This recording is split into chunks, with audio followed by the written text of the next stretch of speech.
আসসালামু আলাইকুম। আজকে আমি আপনাদেরকে দেখাবো কিভাবে তেহেরি স্টাইলে বিরিয়ানি পাকাবেন। কালাভুনা তেহেরি স্টাইলে বিরিয়ানি। এটা খুবই চমৎকার একটা রেসিপি। সো দেরি না করে শুরু করছি আজকের ভিডিও। আচ্ছা, তেহারি অথবা বিরিয়ানি ভালো করে রান্না করার জন্য যে টেকনিকটা আপনারা অবশ্যই খেয়াল রাখবেন, আমি প্রত্যেকটা ভিডিওতে এই কথাটা বলি। সেটা হচ্ছে চাউল কি করবেন, একবার ওয়াশ করে তারপরে হচ্ছে আপনার পানিতে আধা ঘন্টা ভিজিয়ে রাখবেন। এই ভুলটা আমরা অনেকে করে থাকি, যে কি করি, রান্না করার আগে জাস্ট চাউলটা ওয়াশ করে তারপরে বিরিয়ানি রান্না করি বা তেহারি রান্না করি। সেক্ষেত্রে কিন্তু চাউলের যে টেক্সচারটা, মানে চাউলের যে সফটনেসের যে টেক্সচারটা, এই টেক্সচারটা আসে না। তো এই জন্য চাউলটা কি করবেন, জাস্ট যতটুকু ওয়াশ করার 1 থেকে 2 বার ওয়াশ করবেন। তবে এই চিনি গুঁড়া চাউল হলে ম্যাক্সিমাম 2 বার ওয়াশ করবেন। 2 বার ওয়াশ করে তারপর পানিতে ভিজিয়ে রাখবেন 30 মিনিট। আর যদি বাসমতি চাউল হয় সেক্ষেত্রে 2 থেকে 3 বার ওয়াশ করতে পারেন। তবে বাসমতি চাউল বেশি করে কষলানো যাবে না, ভেঙে যাবে। 2 থেকে 3 বার ওয়াশ করে তারপরে হচ্ছে আধা ঘন্টা ভিজিয়ে রাখবেন। আধা ঘন্টা ভিজানোর পরে পানিগুলা ফেলে তারপরে হচ্ছে পানি জড়ানোর জন্য আরো 10 মিনিট রাখবেন। এতে করে চাউলের পানি একেবারে শুকিয়ে যাবে। আর যখন বিরিয়ানির গরম পানিতে আপনার এই চাউলটা ঢালবেন, চাউলটা অনেক সুন্দর হবে। তো এটা হচ্ছে চাউলের জন্য মেন টেকনিক। আরো কিছু টেকনিক আছে, ভিডিওতে ইনশাল্লাহ বলবো, সঙ্গে থাকুন। আমি এখানে 1 কাপ সয়াবিন তেল দিয়ে দিচ্ছি। বিদ্যুৎ চলে যাওয়ার কারণে আমি বারান্দায় চলে আসছি। তারপর তেলটা গরম হয়ে গেলে পেঁয়াজগুলো দিতে হবে। আমি 1 কাপ পরিমাণ দেশি পেঁয়াজ পাতলা করে জুলিয়ান করে কেটে নিয়েছি, ওটা দিচ্ছি। এই তেহেরি স্টাইলে বিরিয়ানিতে যদি একটু আলু না দেন তাহলে কিন্তু জমবে না, এই জন্য আমি কিছু আলু দিচ্ছি।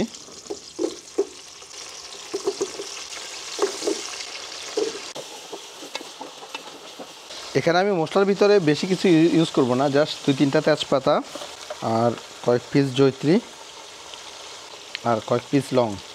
যেহেতু আমি বিরিয়ানির পাউডার মশলা ইউজ করব, এই জন্য আর তেমন কোনো মশলা ব্যবহার করতেছি না। তারপর আমি 1/2 কাপ পরিমাণ আদা রসুন পেস্ট দিয়ে দিচ্ছি। জাস্ট 2 থেকে 3 মিনিটের মতো এটা ভুনতে হবে, আদা রসুনের যে গন্ধটা আছে সেটা যাতে চলে যায়। তারপর আলুটা সিদ্ধ হয়ে গেলে পানি দিয়ে দিতে হবে। যেহেতু আমি এখানে 1.5 কেজি চাউল বসাবো 1500 গ্রাম, এই জন্য আমি পানি দিয়েছি টোটাল 2.5 লিটার। তবে 2.5 লিটার থেকে একটু কম দেবো, যেহেতু আমি একটু লিকুইড মিল্ক ইউজ করব। আচ্ছা, আমি এখানে টোটাল পানি এবং দুধ সহ মানে টোটাল 2.5 লিটার পানি দিয়েছি। এখানে লিকুইড মিল্কের যে পানিটা ছিল সেই মেজারমেন্ট সহ। আপনারা আবার লিকুইড মিল্ক আলাদা গুলিয়ে অতিরিক্ত পানি দিয়েন না, সেক্ষেত্রে কিন্তু অতিরিক্ত পানি হয়ে যাবে। আর আমি এখানে কিছু কাঁচামরিচ দিচ্ছি আস্ত, কটা কিসমিস দিচ্ছি, থাকলে কটা আলু বোকারও দেওয়া যেতে পারতো, বাট আমার এখানে আলু বোকার শেষ হয়ে গিয়েছে। আচ্ছা, এখানে টেস্ট এনহ্যান্স করার জন্য আমি just 1 table spoon sugar use করতেছি। এই সুগারটা অপশনাল, তবে এটা সুগারটা দিলে কিন্তু টেস্ট অনেক ভালো আসে। আর লবণটা দিবেন অবশ্যই সবসময় পরিমাণ মতো। আমি এখানে জাস্ট 1 টেবিল স্পুন দিচ্ছি, 1 টেবিল স্পুন থেকে একটু বেশি দিচ্ছি, টোটাল 1.5 টেবিল স্পুনের মতো। লবণটা একটু চেক করে নেবেন।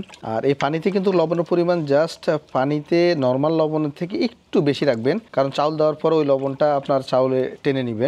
এটা এখন প্রপারলি পানিটা উতরানো পর্যন্ত অপেক্ষা করতে হবে। একেবারে ফুল পানিটা পুরো বয়েল করে নিতে হবে, তারপর চাউলটা ডালতে হবে। পানি গরম হয়ে গেলে চাউলগুলো ঢেলে দিবেন। এই সময়টা চুলার হিট একেবারে বেশি রাখতে হবে, তা না হলে কিন্তু আপনার এই চাউল আঠা আঠা হয়ে যাবে, পোলাওটা ভালো হবে না, ঝরঝরা হবে না।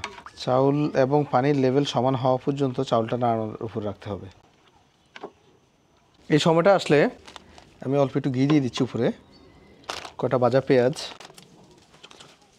তারপর মাওয়া যদি আপনাদের বাসায় না থাকে কোনো অসুবিধা নেই, মাওয়া না দিলেও চলবে, বাট মাওয়াটা দিলে দুধের ফ্লেভারটা অনেক সুন্দর হয়, স্মেলটা অনেক সুন্দর আসে বিরিয়ানির। আর এখানে আমার হাতে বানানো সেই বিরিয়ানির মশলার আমি 2 টেবিল স্পুন দিয়ে দিচ্ছি। এটার ভিডিও অলরেডি দেওয়া আছে, 4 দিন আগে মেবি দিয়েছি, একটু দেখে নেবেন। এটা দিলে কিন্তু আপনার বিরিয়ানির টেস্টে চেঞ্জ হয়ে যাবে। তারপর আমি উপরে কালো বুনোগুলো দিয়ে দিচ্ছি। এই কালো বুনার ভিডিও অলরেডি দেওয়া আছে, একটু কাইন্ডলি দেখে নেবেন। জাস্ট গতকালকে আমি মনে হয় ভিডিওটা আপলোড করেছি, একটু কাইন্ডলি দেখে নেবেন। তারপর ঢাকনা দিয়ে 20 মিনিট অপেক্ষা করব, এবং এই সময়টা সোলার হিট একেবারেই কম থাকবে। তো 20 মিনিট পরে দেখতেছি বিরিয়ানিটা কেমন হয়। 20 মিনিট পর আমি ঢাকনাটা খুলতেছি, দেখি কেমন হচ্ছে। বিসমিল্লাহ, ওয়াও, যেটা গ্রান আসছে না, চাউলটা একটু ভেঙে নিই। ও পারফেক্ট একটা কালার আসছে, চাউলগুলো প্রপারলি হয়েছে।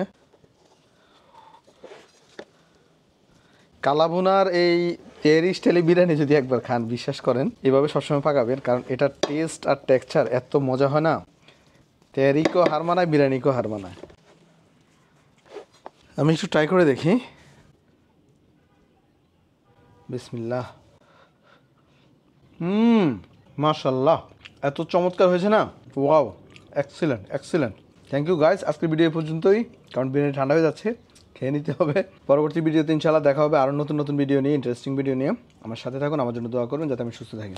আজকে বিদ্যুৎ না থাকায় ভিডিওটা বারান্দা করেছি, যার কারণে শেষ মুহূর্তটা আমি দেখাতে পারিনি। সো আল্লাহ হাফেজ, ভালো থাকবেন সবাই। আর কালাবুনার রান্নার ভিডিও অলরেডি দেওয়া আছে, প্লিজ একটু দেখে নেবেন, তাহলে আর সহজ হয়ে যাবে।